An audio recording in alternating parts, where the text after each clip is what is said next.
Quand on défend une idée, même si on est abattu, même si notre corps meurt, notre idée va persister. Et dans Traverser la cendre, il est question de ça.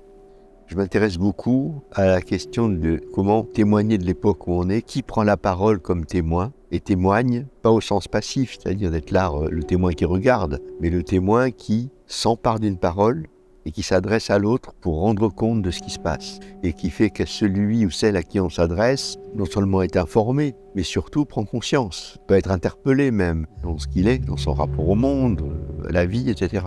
C'est vrai que Michel et moi, on partage cette idée de « ne vous détournez pas ».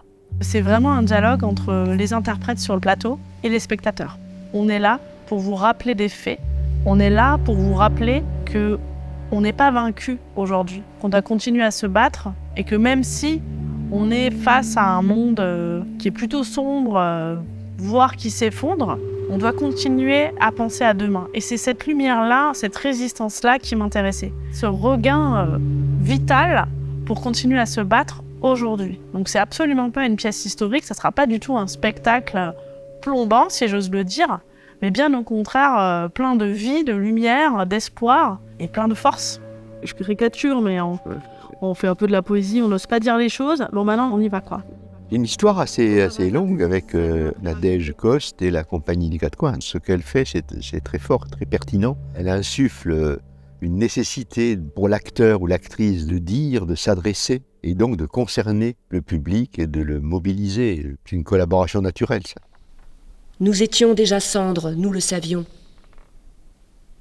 Écrire, écrire, écrire, un jour pour un après était notre seule chair. J'ai invité Laetitia Pitz à nous rejoindre sur le plateau, puisque j'avais besoin d'une figure féminine, d'une interprète puissante, pour accoucher, pour réveiller, pour relever les morts que convoque Michel dans l'écriture. Et j'ai invité Gilles Sornette pour composer la musique. Et donc on est déjà en travail ensemble pour voir comment la musique, elle voyage dans l'écriture de Michel.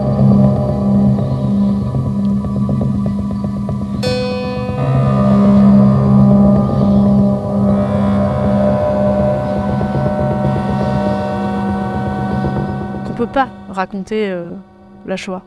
Il n'y a pas de mots pour ça. Par contre, on peut essayer ensemble de se redonner envie de lutter et de se battre.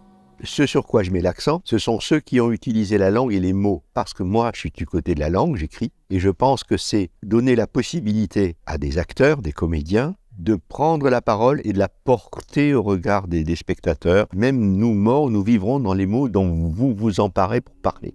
C'est à cet endroit-là que la magie du théâtre va s'opérer, redonner vie aux morts, leur rendre la parole, peut-être les forcer d'ailleurs à nous parler, parce que peut-être qu'ils n'en ont pas envie face à notre actualité, face au monde dans lequel nous vivons.